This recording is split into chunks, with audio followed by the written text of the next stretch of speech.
শীতের মিষ্টি রোদে গাছের ডালে থোকায় থোকায় ঝুলছে হলুদ কমলা। এই কমলাই বদলে দিচ্ছে চুয়াডাঙ্গার কৃষি, অর্থনীতি আর বহু তরুণের জীবনের গল্প।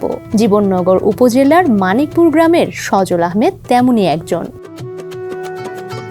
2009 সালে পেয়ারা বাগান দিয়ে যাত্রা হলেও পরে সমতল জমিতে কমলাও চাষাবাদ করেন তিনি।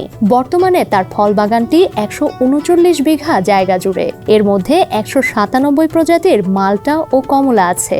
2009 সালে আপনার প্রথমে 3.5 বিঘা বরুই, 3.5 বিঘা পেয়ারা দিয়ে শুরু করছিলাম। পরে আমি প্রতি বছর আস্তে আস্তে বাড়ায় বিভিন্ন দেশ থেকে বিভিন্ন নতুন নতুন জাত সংগ্রহ করে বড় আকারের একটা প্রজেক্ট করেছি। আর যে গাছের গোড়ায় দাঁড়ায় আছি এটা হচ্ছে আমেরিকার একটা ভ্যারাইটি, এটা হচ্ছে হানি ম্যান্ডারিন।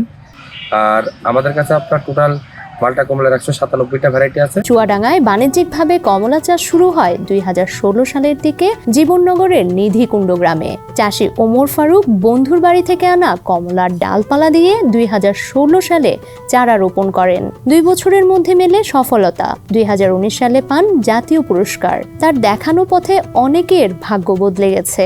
প্রথম বছর এই ফলের কি শুরু, এই ফলটা আমার কাছে লাভ হয়ে গেল আলহামদুলিল্লাহ। এখন প্রতি বছর আলহামদুলিল্লাহ অনেক টাকার, এই বছরে প্রায় 8 লক্ষ টাকা ফল বিক্রি হবে ইনশাল্লাহ আশা করি। 1 বিঘা জমিতে 10,000 টাকা চারা কিনলে হয়ে যাচ্ছে 1 বিঘা জমি লাগানো। আর কিছু আনুষঙ্গিক খরচ আছে। তো বেকার যারা আছেন তাদের জন্য বিরাট একটা সুযোগ। কমলা বাগানের কথা অনেক শুনেছি, আজকে আমি এসে দেখার পরে আমি অবাকই হয়ে গেলাম যে আমাদের দেশে এই কমলা চাষ এত সম্ভাবনাময়।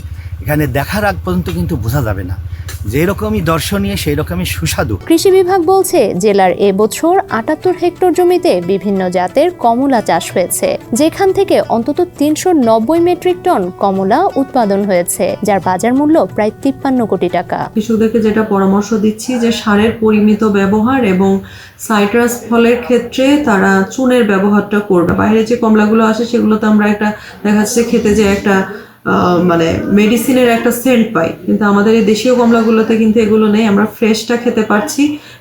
এটা হচ্ছে আমাদের ভোক্তাদের মধ্যে পৌঁছে দেওয়ার আমাদের প্রয়াস। জেলায় কমলা চাষ ঘিরে নতুন করে কাজের সুযোগ মিলেছে 5 থেকে 6 হাজার শ্রমিকের। উদ্যোক্তাদের প্রশিক্ষণ সহ নানা পরামর্শ দিয়ে আসছেন কৃষি কর্মকর্তা সহ সংশ্লিষ্টরা। তরুণ উদ্যোক্তারা যদি কৃষিতে আসে, এরকম বড় বড় প্রজেক্ট করে, তাহলে কিন্তু একসময় যেমন আমরা জানি যে মালটা বা কমলা, প্রচুর পরিমাণে মালটা কমলা কিন্তু প্রতি বছর আমদানি হয়। সেই আমদানি নির্ভরতা কিন্তু আমরা কমাতে পারি।